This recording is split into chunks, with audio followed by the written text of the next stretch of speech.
नमस्कार, तारांगणमध्ये आपलं स्वागत.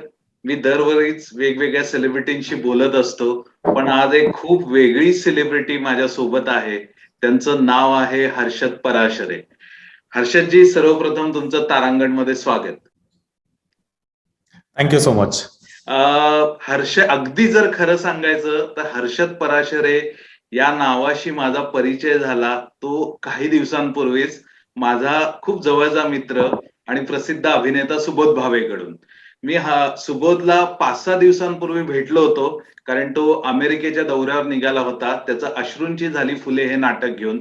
तर त्याच्या रंगीत तालमीला मी गेलो होतो आणि तिथं त्याच्या सगळ्या टीम कडून मी त्यांची मतं जाणून घेतली, त्यांचं सगळं शेड्यूल ऐकलं, एक छानसा इंटरव्ह्यू केला आणि त्या इंटरव्ह्यू मध्ये सुबोधनी बऱ्याच गोष्टी मला सांगितल्या, पण त्यातली मला सर्वात लक्षात राहिलेली गोष्ट म्हणजे अमेरिकेचं हे जे नियोजन आहे त्याने सगळं क्रेडिट हर्षद पराशरे या व्यक्तीला दिलं.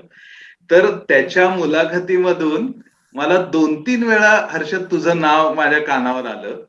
त्यामुळे मी त्यावेळी सुबोधशी बोललो नाही, पण मी नंतर विचार केला की हर्षद पराशरे या व्यक्तीबद्दल आपण जाणून घ्यायला हवं आणि मी त्याच्यानंतर बऱ्यापैकी माहिती घेतली आणि आज आपण अवघ्या 4-5 दिवसात एकमेकांसमोर आहे. तर रसिको, हर्षदची ओळख सांगायची म्हणजे हर्षद साऊंड डिझाईन मधला एक्सपर्ट मानला जातो. रादर तो आहेच. त्याचं सगळं शिक्षण झालं हे पुणे विद्यापीठातून. त्यांनी प्रॉडक्ट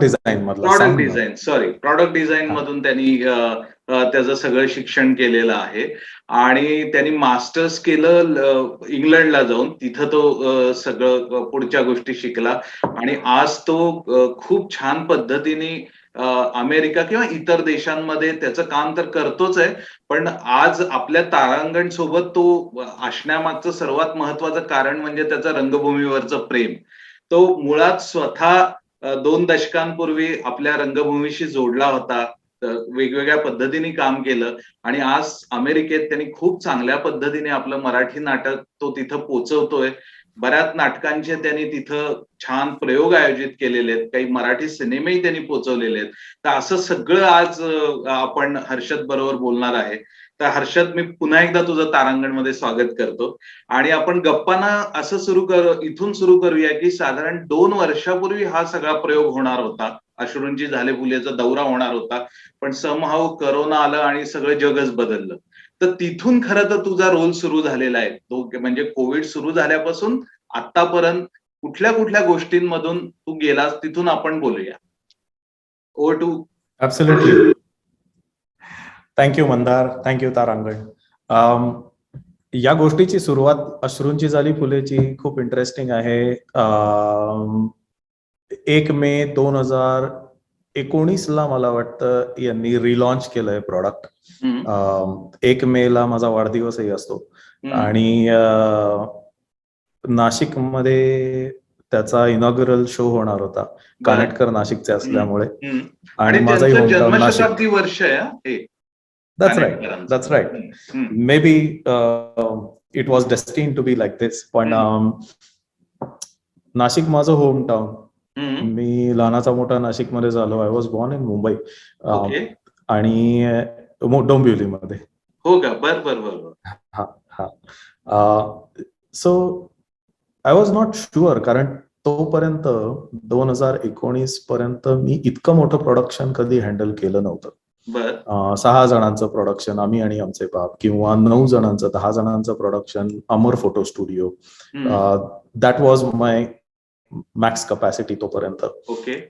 आणि अश्रूंची झाली फुले हे बरंच मोठं प्रोडक्शन आणि 5-6 सीन्स, सेटचा पसारा. जो काही माझा प्रायमरी रिसर्च चालला होता त्याच्याप्रमाणे तरी हे खूप अवघड होतं. पण the passion towards theatre is capable of overcoming things असं म्हणतात. तसं झालं. मी माझ्या एका मित्राकडनं, सुबोधला मी मागे भेटलो होतो इंग्लंडमध्ये. आम्ही आणि आमचे बापचा मी शो घेऊन गेलो होतो युरोपियन मराठी संमेलनला. तेव्हा सुबोध त्याचा वन मॅन शो घेऊन तिकडे आला होता आणि I had met him over there, पण तेव्हा असं काही आमचं खासं बोलणं झालं नव्हतं. ओके. सो मी माझ्या मित्राकडनं त्याचा नंबर घेतला आणि सुबोधला मी एक मोठा व्हॉट्सअप मेसेज लिहिल्याचं मला आठवत आहे आणि to which he responded positively. आणि काही दिवसातच मी मंजिरी आणि सुबोध आम्ही तिघही एका कॉलवरती बोललो आणि मी त्यांना विचारलं कसं काय शो, काय करता येऊ शकतं, आणि ते पण बरेच प्रश्न विचारत होते. दे वर क्युरियस ॲज आय वॉज आणि त्यांचे प्रश्न खूप इंटरेस्टिंग होते आणि माझेही प्रश्न मला आठवत आहेत की एवढा सगळा आपण मोठं सेट्स वगैरे इकडे कसं करणार. सो माझा पहिला पॉइंट होता की हे प्रोडक्ट करायला मला प्रॉब्लेम नाहीये.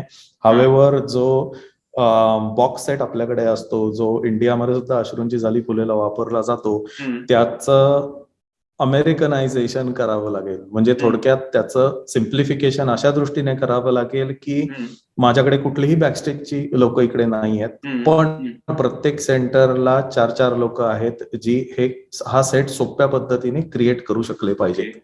सो तो म्हणाला की काही Subodh set that is totally fine आणि आपण सेट डिझायनर्स बरोबर काम करूयात. त्यांनी प्रदीप मुळेंबरोबर काम सुरू केलं आणि काही दिवसात त्यांनी मला 5 स्क्रीन्स पाठवले आणि that was good enough for me to understand how this can be done. काही दिवसात आमचा कॉन्ट्रॅक्ट साईन झाला आणि मी कामाला लागलो आणि मार्च 2020च्या दृष्टीने सगळं हे काम चाललं होतं. 14 शोज फायनल झाले होते. विजाची तयारी सुरू झाली होती आणि तो विजाही फर्स्ट स्ट्रोक अप्रूव्ह झाला आमचा. विजा झाला, त्यानंतर एअरलाईन तिकीट झाले, इन्शुरन्सेस झाले आणि दिस was March 13th, 2020. March 14th, 2020 ला अमेरिकेमध्ये प्रेसिडेंटनी पॅन्डेमिक अनाऊन्स केलं आणि सगळं क्लोज डाऊन झालं. आम्हाला 14 ऑडिटोरियमचे लाईनशीर खाट ईमेल्स आले की आम्ही ऑडिटोरियम देऊ शकत नाही आहोत. त्याच वेळेला एअरलाईन्सनी सुद्धा डिक्लेअर केलं की we have stop flying. So प्रत्येक आर्टिस्टच्या नावे आम्हाला क्रेडिट्स मिळाले.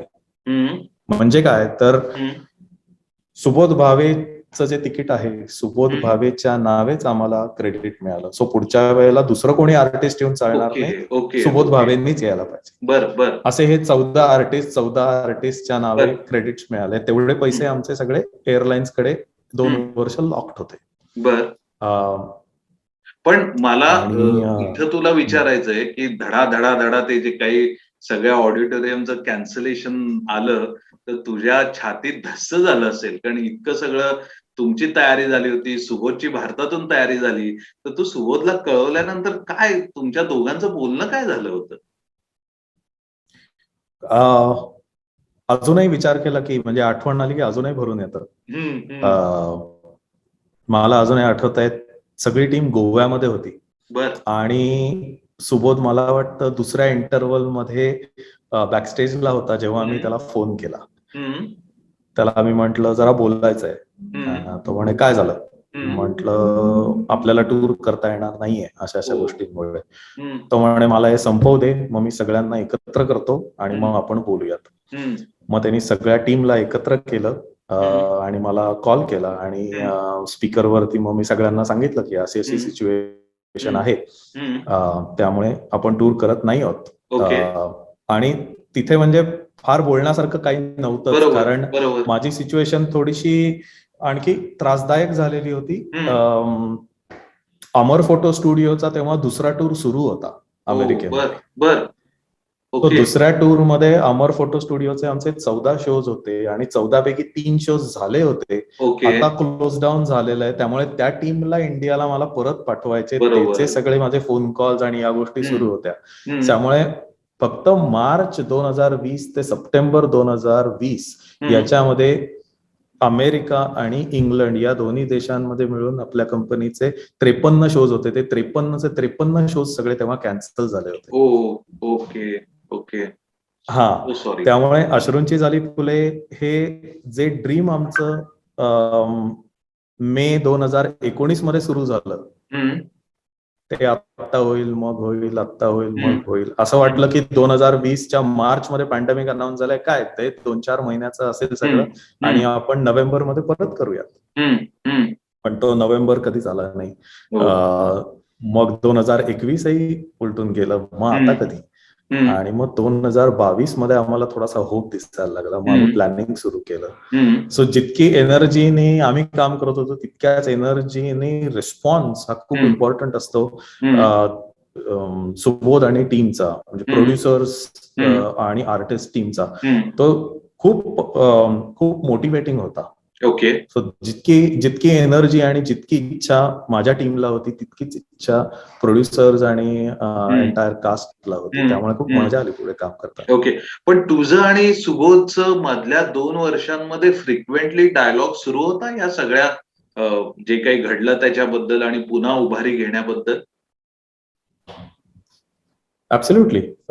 इनफॅक्ट कोविड हिट झाल्यानंतर आपण दरवेळेला काही ना काहीतरी शोधत असतो ना, की आता नवीन काय करता येईल, how can we overcome these problems.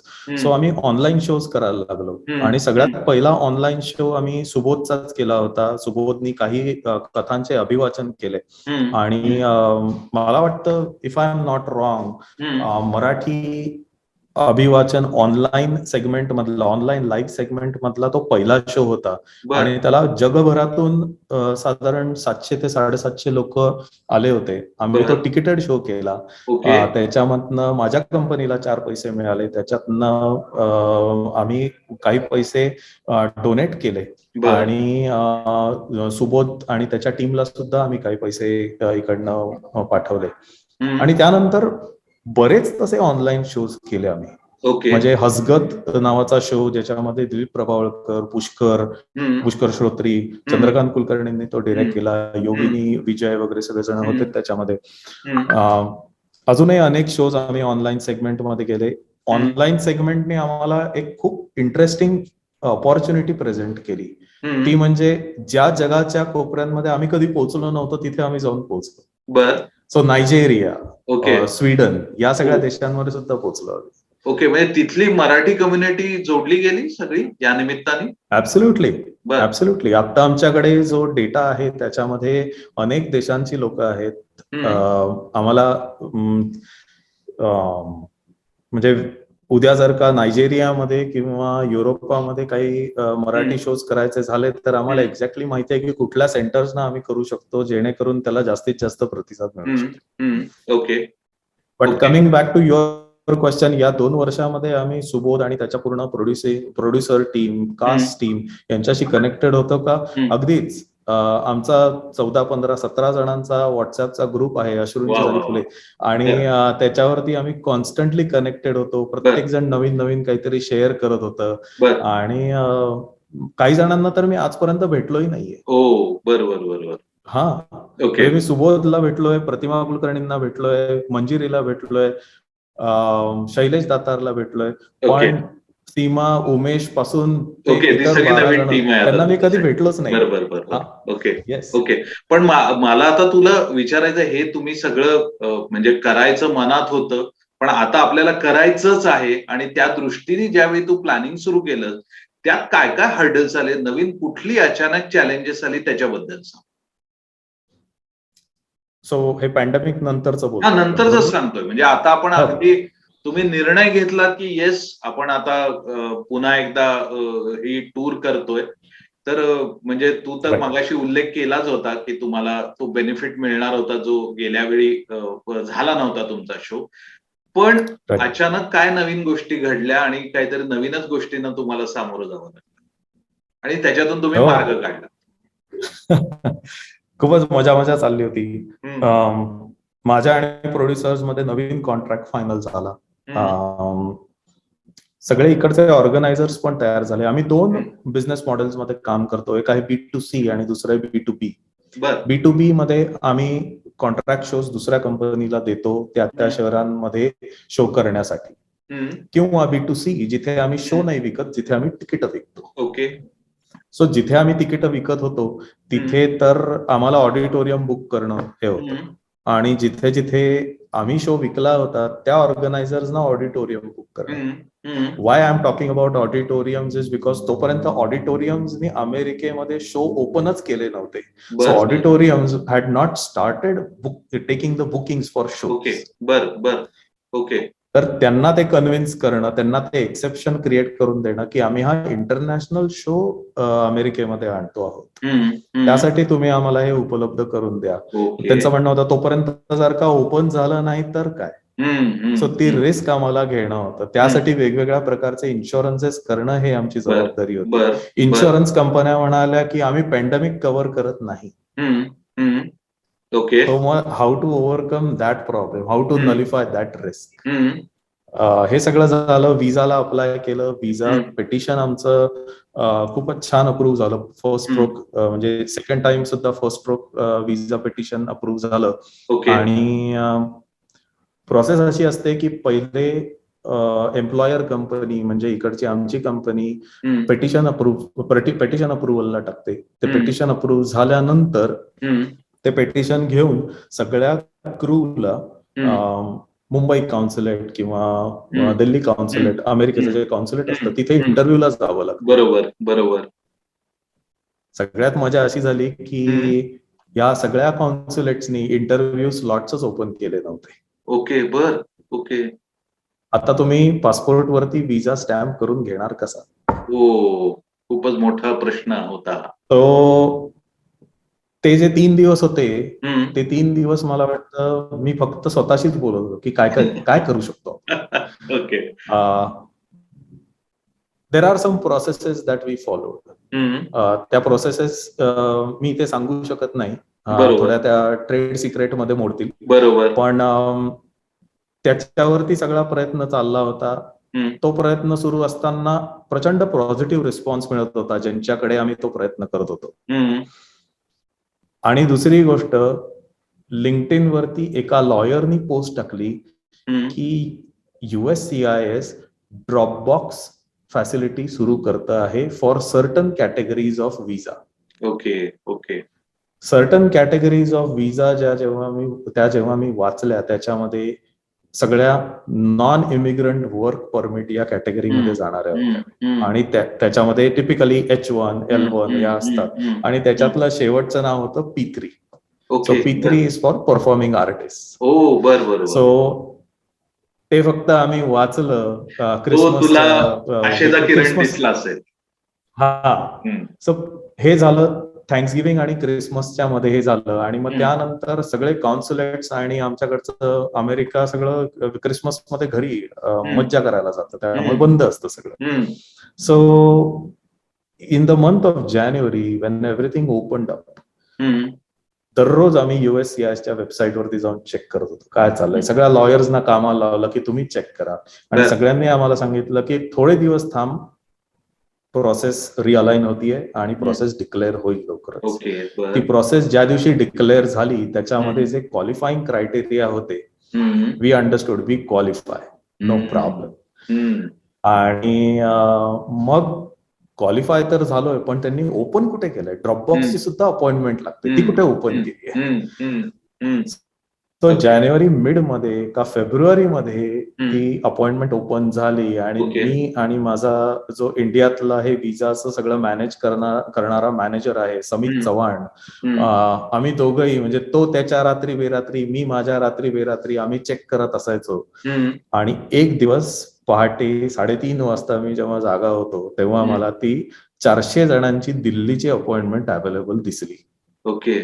आणि त्याच्यामध्ये मला फक्त 14 हव्या होत्या. मी 14 तिथल्या इथे बुक केल्या. आणि समितला फोन केला, समितला उठवलं, समितला म्हटलं अपॉइंटमेंट बुक झालीये. या 2 मार्च म्हणजे फेब्रुवारीच्या बिगिनिंगला मला 2 मार्चची ड्रॉपबॉक्स अपॉइंटमेंट मिळाली होती. सो सगळं आम्ही डॉक्युमेंटेशन तयार केलं आणि तिथे सगळ्यांना जावं लागत नाही, representative can go. So Samit flew in from Mumbai to Delhi. दिल्लीमध्ये त्यांनी ती सगळी प्रोसेस पूर्ण केली 1 दिवस आणि परत आला. आणि मग 5 दिवसांनी आम्हाला सगळ्यांचे पासपोर्ट्स मिळाले. मला वाटतं मराठी सेगमेंटमध्ये पॅन्डेमिक नंतर P3 होणारा हा पहिला ग्रुप आहे आणि अमेरिकेला येणारा हा पण पहिला ग्रुप आहे. दिल्लीच्या कॉन्सुलेटमध्ये P3 ड्रॉपबॉक्सनी झालेला पहिला इंडियन शो आहे हा.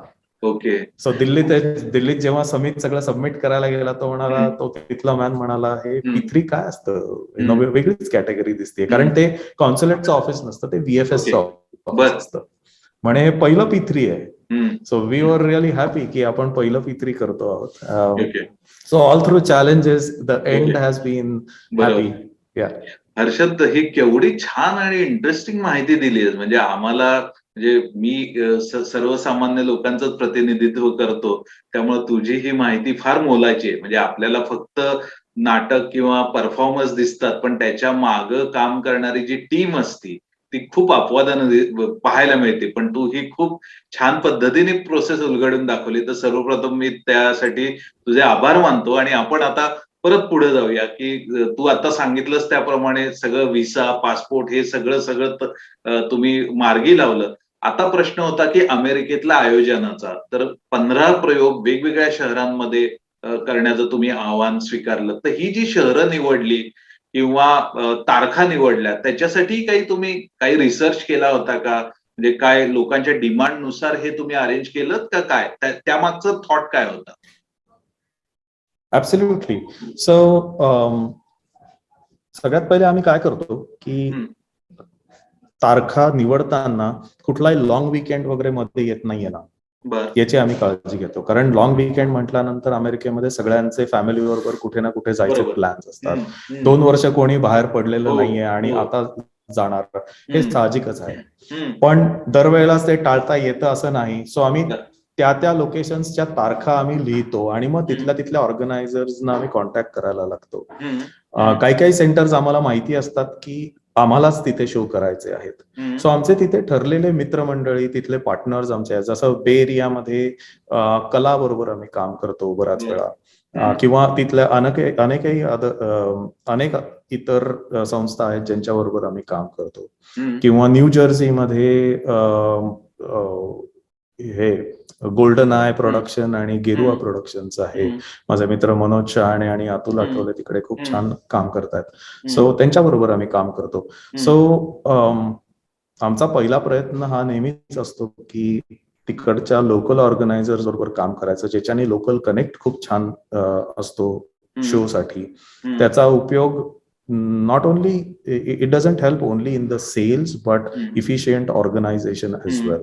कारण एवढा मोठा क्रू येणार, त्यांचं राहणं खाणं या सगळ्या गोष्टी बघायच्या आहेत, अकॉमोडेशन सो मग ते Airbnb मध्ये करायचं का हॉटेल्स मध्ये करायचं का घरी करायचं, या सगळ्या गोष्टींचं प्लॅनिंग केलं जातं.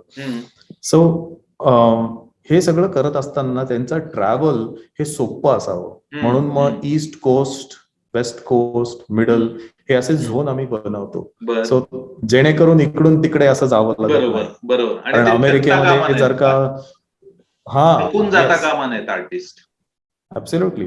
हावेवर आता जो त्यांचा प्लॅन आहे 30 दिवसामध्ये 15 शोज, हा खूपच हेक्टिक प्लॅन आहे. म्हणजे 1 एप्रिलला पहिला शो आहे डेट्रॉइटचा, लगेच न्यू जर्सी आहे, त्याच्यानंतर लगेच वॉशिंग्टन DC आहे, मग अटलांटामध्ये आहे वगैरे वगैरे, अशी पूर्ण लाईनअप आहे. त्यांची ज्या दिवसांना ते ट्रॅव्हल करतायत सॅटर्डे आणि संडेला, त्यांची उशिराची सकाळची फ्लाईट आहे सकाळी 7 वाजताची. आणि लवकरात लवकरची आहे 5:10 आणि जेव्हा 14 जणांची टीम असते त्या 14 जणांच्या 24 बॅगा असतात. So it's a big deal. त्यामुळे जे लोकल ऑर्गनायझर असतात त्यांच्याबद्दल मला फारच कौतुक आहे की it is rather simple to organise a tour, but it is very difficult to organise a show. कारण तो शो करायचा म्हणजे तुम्हाला ऑडिटोरियम बुक करायचंय, त्याचं तिकीटिंग करायचंय, त्याचं मार्केटिंग करायचं आहे, त्याच्या मागे अनेक $1000 तुमचे लागणार आहेत, त्याचे इन्शुरन्सेस असणार आहेत, सगळं क्रू तुमच्याकडे येणार आहे, त्यांचं इतक्या दिवसांचं राहणं खाणं पिणं सगळं बघायचं आहे, त्यांचं airport to accommodation travel, accommodation to theatre travel. So या सगळ्या गोष्टींची अरेंजमेंट जी असते ती लोकल ऑर्गनायझर्सना करायची असते. काही ठिकाणी आम्ही जेव्हा डे शोज करतो तेव्हा we work with local organisers because they can lead the local center over there. Okay okay. तुम्ही किती जणांची टीम अथक प्रयत्न करते गेले काही दिवस? कारण तुझ्या बोलण्यातून आता उल्लेख येतोय. साधारण किती जण आहात तुम्ही? ऍब्सोल्युटली. सो एक्झॅक्ट नंबर मी काढून तुम्हाला पाठवू शकतो, पण अंदाजे एक रफ अंदाज सांगतो. सो 15 सेंटर्स आहेत आणि 15 सेंटर्स मध्ये प्रत्येक सेंटरला 10 लोक तर नक्की काम करतात. म्हणजे 150 लोक झाली. मोठं. हो, 150 लोक जी अमेरिकेमध्ये राहतात अशी लोक मराठी थिएटरच्या या टूरसाठी अथक परिश्रम करतात. म्हणजे इथे आता सेट बनवायचा असेल तर सेट बनवण्यासाठी काही आम्ही सुतार वगैरे हायर करत नाही. ओके, तुम्हीच करताय ते? हो, म्हणजे मी आता काही तुम्हाला फोटो दाखवू शकतो ऍक्च्युली. So let me. बर, हे खूप इंटरेस्टिंग आहे. म्हणजे आम्हाला असं वाटलं होतं की तुम्ही काहीतरी बनवून घेताय कोणाकडून किंवा असं काही नाहीये. पण नाही, आता हा जो सेट आहे हा माझ्या गराज मध्ये माझा मित्र सलील, मी आणि त्याची बायको सनी आणि माझी बायको गौरी, असं आम्ही चौघांनी हा सेट बनवला. म्हणजे हा पहिले बनवला, मग त्याच्यावरती पेंटिंगचं काम केलं. सो हे सगळं गराज मध्ये झालेलं काम आहे. हे तुम्हीच केलंय सगळं? आपल्याच लोकांनी? हो, हे आम्ही हाताने केलेलं आहे. हो. अरे वा वा वा. म्हणजे हे तर हे जे इमेजेस मी तुम्हाला आता दाखवतोय या खूपच रॉ इमेजेस आहेत. आपण जेव्हा नंतर थोड्या वेळाने डिझाईन बद्दल बोलू तेव्हा त्याचे वेगवेगळे, म्हणजे इथे खूप हाताने लोकांना करण्याची सवय, वेगवेगळ्या प्रकारचे मशीन्सची इझी अवेलेबिलिटी, त्यामुळे लोकांना हे करायला पण खूप मजा येते. सो आम्ही एक डिझाईन दिलं, पण काही सेंटर्सना ती लोक म्हणाले की थांबा याच्यापेक्षा आणखी काहीतरी छान करू शकतो, मग त्यांनी तसं केलं. नाही, हे इंटरेस्टिंग का, मी जी पहिली मुलाखत घेतली सुबोधची त्यात त्यांनी हाच उल्लेख केलेला आहे की 15 सेंटरवर 15 सेट बनवले जाणार आहेत. आणि ज्या प्रेक्षकांनी हा इंटरव्ह्यू बघितला त्यांना ते खूप नवलाई वाटली. आधी त्यांना टेन्शन होतं की हा सेट ते अमेरिकेवर कसा फिरवणार आहेत, पण त्यांना सुबोधकडून थोडीशी माहिती मिळाली. पण आता तुझ्या बोलण्यातून बराच उलगडा होतोय त्या सगळ्या गोष्टींचा. नाही, तो जो सेट नंतर, म्हणजे सेटचे व्हिज्युअल्स आमच्याकडे आले, पण त्यानंतरचं जे त्याचं एक्झिक्युशन करायचं होतं त्याचं डिझाईन एक करावं लागलं आम्हाला. आणि ते डिझाईन करताना खूप मजा आली की काय गोष्टी आपण सोप्या करू शकतो. 5 सीन्स तर समोर नाही आणायचे, पण 5 सीन्स सोप्या पद्धतीने आपण स्टेजवरती कसे रिप्रेझेंट करू शकतो. सो काही गोष्टी ऍक्च्युअली मी दाखवू शकतो, पण तुमचा पुढचा प्रश्न मला घ्यायचा आहे. I don't want to eat time on that. बरोबर. नाही, फक्त मला ह्यात इंटरेस्टिंग का वाटलं, म्हणजे हे कानेटकरांचं नाटक इतकं जुनं नाटक, पण त्याला आपण नाविन्याची जोड देतोय. मला वाटतं की हा खूप महत्वाची गोष्ट आहे. एवढ्या मोठ्या लेखकाची कलाकृती आजही ती ताजी आहे आणि तुम्ही लोक त्या कलाकृतीला अशा कामाद्वारे आणखी ताजं करताय. मला हा पॉइंट खूप महत्वाचा वाटतो. Thank you so much. थँक्यू. आणि रिअली स्पीकिंग, हे जे डिझाईन तयार झालेलं आहे या पद्धतीने पुढे या धर्तीची नाटकं रेग्युलरली अमेरिकेला येऊ शकतात आणि हे मॉडेल सगळ्यांसाठी ओपन आहे. Anybody can use this design. Okay, मला नक्की खात्री आहे आपला हा ज्यावेळी इंटरव्ह्यू सगळ्या मुंबईत किंवा पूर्ण नाट्यसृष्टीत पोहोचेल तर मला वाटतं की सगळेजण तुझ्या मागे लागणार आहेत दौऱ्यासाठी. तर आपण वेळ कमी आहे आपल्याकडं, आपण आणखी पुढे जाऊया. मला कमी वेळेत आणखी बऱ्याच गोष्टी तुझ्याकडून जाणून घ्यायच्या आहेत. तर माझा पुढचा प्रश्न तुला असेल की ज्यावेळी तुम्ही हे अनाऊन्स केलं आणि तू आत्ताच म्हणालास की म्हणजे सगळेच लोक 2 वर्ष कोविडमुळे म्हणजे कंटाळले होते, वैतागले होते, त्यांना काहीतरी वेगळं हवं होतं. तर तू ज्यावेळी ही न्यूज आणलीस बाहेर की अश्रूंची झाली फुले आपण परत आणतोय, कशा रिॲक्शन आल्या तुझ्याकडे आणि कशा बुकिंगला प्रतिसाद मिळाला?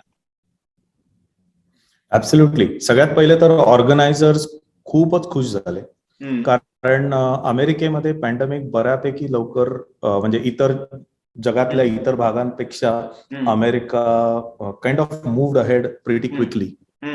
सो सगळ्यांना दिसत होतं की हे लवकरच ओपन होणार आहे आणि पीपल आर वेटिंग. या सगळ्या गोष्टींमुळे माझे जे ऑर्गनायझिंग पार्टनर्स आहेत दे वर व्हेरी एक्सायटेड. आणि कुठल्याही प्रकारे कोणीही मला म्हटलं नाही की नाही एवढी कॉस्ट नाही, कमी करा. कारण our commitment to the producers was की हे जरी सगळं असलं तरी आम्ही तुमची कॉस्ट कमी करणार नाहीये. That is a commitment is a commitment. Okay. So we respected that cost. आणि ते करत असताना ऑर्गनायझर्स तर म्हणजे they signed up really quickly. Okay. आमचा जो पास सक्सेस आहे, रिस्क एवढीच होती की विजाची रिस्क होती. ओके. की अरे P3 ओपन झालेत का, इंटरव्ह्यूची डेट मिळेल का, या सगळ्या रिस्क होत्या. पण 2018 पासून आम्ही हे काम करतो आहोत आणि एका पर्टिक्युलर पॅशननी आम्ही ते करतो आहोत हे मार्केटनी इथल्या बघितलेलं आहे. So thanks to them, they trusted in me की नाही, we trust in you, let's go ahead together. Okay. त्यामुळे विजा करण्यामध्ये आम्हाला सक्सेस मिळाला. सगळे ऑर्गनायझर्स एकदम खूप स्ट्रॉंगली उभे राहिले. जे जे डॉक्युमेंटेशन आम्ही करत होतो त्याच्यामध्ये त्यांनी पूर्णपणे भरोसा केला आमच्यावरती. प्रोड्युसर्स आणि आर्टिस्ट यांनी त्यांच्या तारखा बुक केल्या. कारण एकीकडे विजा अजून व्हायचा आहे, पण त्यांना त्यांच्या तारखा बाजूला ठेवायच्या आहेत. जर का विजा झाला नाही आणि परत करावा लागला, परत झाला नाही, डेटच मिळाला नाही, तर त्यांचा तो महिना जो आहे तो कदाचित वाया जाऊ शकतो. पण त्यांनी सुद्धा ती रिस्क घेतली. तो कॉन्फिडन्स आमच्यावरती त्यांनी ठेवला. आता जो तुमचा बुकिंगचा प्रश्न होता, काही सेंटर्सनी विजा व्हायच्या आधीच बुकिंग ओपन करून टाकलं. ओके. काही सेंटर्सनी विचार केला की आपण थांबूयात, विजा झाल्यावरतीच आपण ओपन करू. दोन्ही केसेसमध्ये the success is fabulous. Okay. आज आपण बोलतोय त्या दिवशी, आज आहे मंगळवार आणि माझा फ्रायडेला सगळ्यात पहिला शो आहे डिट्रॉइट मध्ये, which is standing already at 450, around 500 right now. Okay. So Detroit Maharashtra Mandal तो शो म्हणजे प्रीमियर ऑर्गनाईज करताय. त्यानंतर न्यू जर्सीचा जो शो आहे तो आम्ही 3 ऑर्गनायझेशन मिळून करतोय. We are already standing at 600. Okay. So pandemic नंतर 550, 600, 650 हे जे नंबर्स आता आमच्या डोळ्यासमोर येत आहेत ते खूपच एनकरेजिंग आहेत. ओके. आणि हे सगळं म्हणजे आता सॅन फ्रान्सिस्को मधला जो शो आहे तो एप्रिल 24 ला आहे. April 24 is close to a month, म्हणजे काय अराउंड अ मंथ. पण तिथे आम्ही 550च्या स्कोर वरती आहोत. अरे वा. बर. आता तर खरी मजा सुरू होणार आहे जेव्हा हा शो पिकअप होईल. त्याचं सोशल मीडियावरती आणखी लोकांना दिसेल की खरंच कसा आहे हा शो. अरे होतोय, खरंच शो होतोय. त्यामुळे कारण बऱ्याच सेंटरमध्ये आता बॉस्टन मध्ये माझे लोकल ऑर्गनायझर्स ना असं वाटतंय की पीपल आर स्टील वेटिंग की खरंच होणार आहे का, कसा रिस्पॉन्स आहे. सो त्यासाठी काही लोक आयत्या वेळेला तिकीट काढतात. बरोबर. प्रत्येक सेंटरला सत्ता राहायची. ऍब्सोल्युटली. आणि ती साहजिक आहे असणं. मला एक गोष्ट जाणून घ्यायची, हायएस्ट कपॅसिटीचं ऑडिटोरियम कोणतं आहे तिथलं आणि त्याची काय कपॅसिटी आहे? सांगतो. हायएस्ट कपॅसिटीचं ऑडिटोरियम आहे बे एरिया मधलं, कॅलिफोर्नियामध्ये स्मिथविक ऑडिटोरियम, ज्याची साधारण 870 वगैरे कपॅसिटी आहे. नंतर त्याच्या खालोखाल इथं न्यू जर्सी मध्ये साधारण 850ची कपॅसिटी आहे. ओके. होल्ड ऑन, तुम्ही जर का कपॅसिटी बद्दल बोलत असाल तर डिट्रॉइटचं जे ऑडिटोरियम आहे ते 1200 कपॅसिटीचं ऑडिटोरियम आहे, फोर्ड परफॉर्मिंग आर्ट सेंटर. आणि अमेरिकेमधले जर का 10 सगळ्यात चांगले ऑडिटोरियम्स म्हणायचे झाले तर डेट्रॉइटचं फोर्ड परफॉर्मिंग आर्ट सेंटर येतं, तिथे प्रीमियर होतोय. येस, खूप महत्वाची गोष्ट आहे ही, एवढ्या संख्येला सुद्धा. आणि प्रेक्षकही तेवढेच एक्साइटेड असतील ना, कारण इतकं मोठं नाटक, इतकी चांगली टीम. हो. आणि बरेच फॅक्टर्स आहेत त्याला. वसंत कानेटकरांची सगळी लिगसी, अश्रूंची झाली फुलेची लिगसी, त्यानंतर ही सगळी टीम ज्या पॅशननी काम करते आहे, सुबोध ज्या एनर्जीनी प्रेझेंट होतो, किंवा शैलेश, सीमा, उमेश या लोकांना सुद्धा आता ज्या ज्या इच्छेने लोक तो शो बघायला येणार आहेत. आम्हाला खूप जणांनी सांगितलं की प्रोफेसर विद्यानंदचा रोल शैलेश करतो आणि क्या बात आहे, म्हणजे hats off to Shailesh. Okay अशा रिॲक्शन्स ऑलरेडी आम्हाला इंडियातनं आलेल्या ओके. आहेत. आमच्या मार्केटिंगमध्ये खूप इंटरेस्टिंग झालंय. खूप जणांनी मला मेसेजेस करून सांगितलं की अरे, आम्हाला इंडियातनं मेसेज आला की अमेरिकेत टूर होतोय, आता आम्ही नक्की तिकीट काढणार आहे. Okay okay. मला आणखी एका गोष्टीची उत्सुकता आहे, म्हणजे आपला मराठी प्रेक्षक वर्ग तर ही नाटकं बघणारच आहे, पण जे तिथले अमेरिकन सिटिझन्स आहेत त्यांच्यात काही तुला बज ऐकायला मिळाली की असं काहीतरी भारतातलं एक खूप मोठं नाटक येतंय आणि त्याचे प्रयोग होत आहेत, किंवा तुझ्या मित्रांनी तिकडच्या की जे युएस सिटीजन आहेत, म्हणजे युएस चेच आहेत ते, त्यांच्याकडून काही वेगळी रिॲक्शन फीडबॅक आला तुला, म्हणजे येतोय? खूप जणांनी मला विचारलंय की इंग्लिश सुपर टायटल्स आहेत का. ओ ओके बर. याचा अर्थ काय, सगळ्यांना नीट समजावं म्हणून मी नीट सांगतो. सांग. फार महत्त्वाचा मुद्दा आहे. 2007 साली मी जेव्हा इंग्लंडमध्ये शिकत होतो तेव्हा मी शेक्सपियर पहिल्यांदा बघितलं. मॅकबेथ, मिडसमर नाईट ड्रीम्स आणि रोमिओ ज्युलियट हे 3 ओपराज मी बघितले. फक्त मिडसमर नाईट ड्रीम्स इंग्लिश मध्ये होतं, मॅकबेथ इटालियन मध्ये होतं आणि रोमिओ ज्युलियट फ्रेंच मध्ये होतं. मला इटालियनही येत नाही, मला फ्रेंचही येत नाही. ओके. पण मी तिथे गेलो आणि साईडला स्क्रीन्स होते मोठे मोठे. बर. आणि जेव्हा तो आर्टिस्ट फ्रेंच वाक्य बोलतोय त्या क्षणी तिकडे इंग्लिश सुपर टायटल सुरू आहेत. ओके. असा मी तो पूर्ण शो बघितलेला आहे इटालियन आणि फ्रेंच मध्ये. आय कॅन सो त्याचा ऍडव्हान्टेज असाही झाला की जे कधीही नाटकं मी वाचली नसती ती वाचली आहेत असं मी क्लेम करू शकतो. ओके. पण खूप अमेरिकन लोकांनी मला हे विचारलेलं आहे की तुमच्या या नाटकाचा आमच्यापर्यंत पोहोचलंय पण सुपर टायटल्स आहेत का. आणि अनफॉर्च्युनेटली आता ती फॅसिलिटी आम्ही उपलब्ध करून दिलेली नाही आहे. आय होप इन फ्युचर आम्ही ते करू शकू. हा, म्हणजे मला तुला हेच विचारायचंय की जगभरचा जो सिनेमा आहे तो सबटायटलच्या रूपाने कुणालाही पोचला, किंवा आपण आता कुठलाही सिनेमा एन्जॉय करू शकतो त्याप्रमाणे नाटकही सुपर टायटलद्वारे जगभरात पोचेल आणि ही फॅसिलिटी तुम्ही लवकरच आणाल असं तू म्हणतोयस आता. म्हणजे तो खूप महत्वाचा टप्पा असेल आपल्या ह्याच्यात. डेफिनेटली सी ही रिॲक्शन मला मौनरागच्या वेळेला खूप जास्त मिळाली. मौनराग जर का आपण बघितलं महेश एलकुंचवार सरांचं, तर त्याच्यामध्ये जो त्याचे मेन कॅरेक्टर आहे एलकुंचवारांचं, ते त्यांच्या जुन्या घरी जातं आणि तिकडे सगळा तो एक्सपिरियन्स करतं. हे जेव्हा माझ्या मराठी मित्रांनी त्यांच्या अमेरिकन म्हणजे नॉन इंडियन मित्रमैत्रिणींना सांगितलं तेव्हा ते म्हणाले की America is a melting pot where all the immigrants come together. If such a show is exhibited in English language or with super titles in English, then people are going to flock over there. Okay, interesting आहे. खरं तर हर्षद आपल्याला खूप गप्पा मारायच्या आहेत. मला असं वाटलं होतं की आपण एक अर्धा तासाचा शोध मी सर्व तुझं ग्राफ कम्प्लीट करू शकेन असं मी अगदी खात्री बाळगली होती. पण तुझ्याकडे सांगण्यासारखं इतकं काही आहे की असंच ते पासिंग मध्ये आपल्याला जाता नाही येणार. तर मला असं वाटतं की आपण हा जो तुमचा दौरा आहे त्या दौऱ्याच्या निमित्ताने तू थोडस बोल आणखी, आणि मग आपण थांबूया. आणि मला असं वाटतं की आपण परत लवकरच दुसऱ्या एपिसोडला भेटूया आणि त्याच्यात मग तू ह्याच्या आधी काय काय केलेलं आहेस त्याच्याबद्दलही आपण गप्पा मारूया. तर मला असं वाटतं की हा जो दौरा आहे या दौऱ्याच्या निमित्ताने काही तुला सांगावंसं वाटतं आणखी ते सांग आणि मग आपण थांबू आजच्या या शो साठी. ऍब्सोल्युटली. याच्यानंतर मध्ये मंदार एडिट करून एक फ्रेम लावेल आणि त्या फ्रेम वरती कुठे कुठे कुठल्या कुठल्या दिवशी शोज आहेत हे तुम्हाला दिसेलच.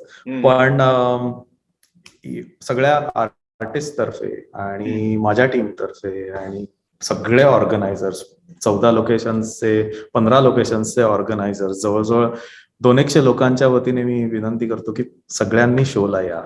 आणि तुम्ही जर काही येऊ शकत नसाल, तुम्ही भारतात असाल तर तुमच्या अमेरिकेतल्या मित्रमैत्रिणींना तुमच्या फॅमिलीजना हे नक्की कन्व्हे करा की शोला या. कारण खूप सारे मुद्दे एकत्र येत आहेत इथे. एक अश्रूंची झाली फुलेचा शो आहे. अश्रूंची झाली फुले हॅज अ लॉंग लेगसी. 1967 मधलं हे नाटक ते अमेरिकेला येत आहे. सगळ्यात महत्वाचा मुद्दा, पेंडेमिक मधून स्ट्रगल करून हे नाटक अजूनही उभं आहे. हा टूर आम्ही गिव्हअप करू शकलो असतो, पण हा गिव्हअप न करता एका जिद्दीने सगळ्या टीम्स एकत्र येऊन काम करतायत. त्या जिद्दीला अप्रिशिएट करावं असं मी तुम्हाला एनकरेज करेन. याच्यामधले काय म्हणतात, हा टूर करण्यामागची भावना खूप वेगळी आहे. मला तेच जाणून घ्यायचं होतं की ह्याच्या मागं, म्हणजे ह्या शो मधलं जे काही अर्निंग्स होणार आहे, जे काही तुम्हाला मिळणार आहे, त्याचंही काहीतरी विनियोग खूप चांगल्या पद्धतीने करायचं असं काहीतरी माझ्या कानावर आलेलं आहे. मला डिटेल माहिती नाहीये, तर त्याच्याबद्दल तू काही थोडंसं सांगशील? मी आता जो पॉज घेत होतो तो त्याच गोष्टीसाठी होता की ती गोष्ट सांगायची आहे की नाही सांगायची आहे. कारण युजली आम्ही जी काही डोनेशन म्हणा अशा गोष्टी करतो, त्या गोष्टी आम्ही मीडियामध्ये सांगत नाही. सो मला त्या गोष्टीबद्दल जास्त बोलायला आवडणार नाही. पण yes, major part of your payments are going towards the benefit of the theatre community, backstage theatre community in India. हा काही म्हणजे हा अप्रिसिएशनचा मुद्दा अजिबात नाहीये. This is something that we owe to the theatre community in India, जिकडनं मी पण आलोय. आणि the kind of hardships that they have gone through in last 2 years is अनइमॅजिनेबल.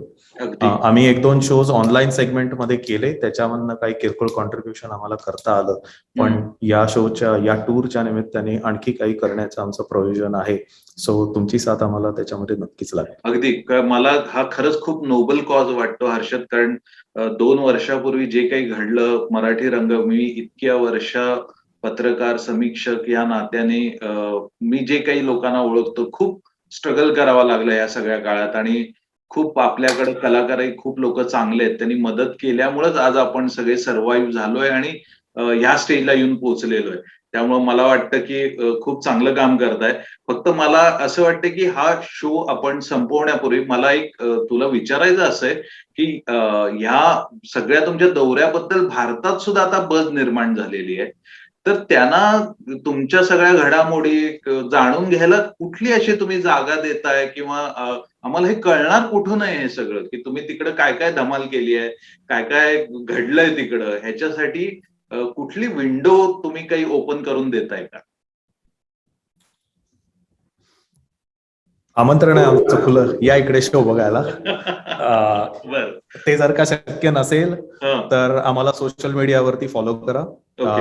theparashare.com या नावाने आमचं इंस्टाग्राम हँडल आहे, या नावाने आमचं फेसबुक हँडल सुद्धा आहे.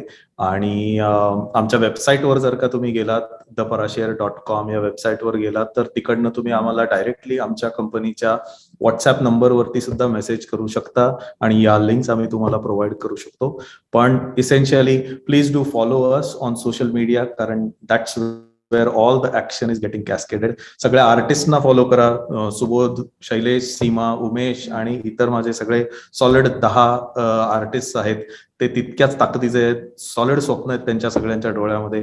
त्यांच्यापैकी बरेच जण अमेरिकेतच काय भारताच्या बाहेर पहिल्यांदा आलेले आहेत. त्यामुळे ते आर वर्किंग, म्हणजे ऑलरेडी ते काल संध्याकाळी इकडे लँड झालेत आणि आता रिहर्सल सुरू आहे डेट्रॉइटमध्ये. So look at the passion and the seriousness that they are up to.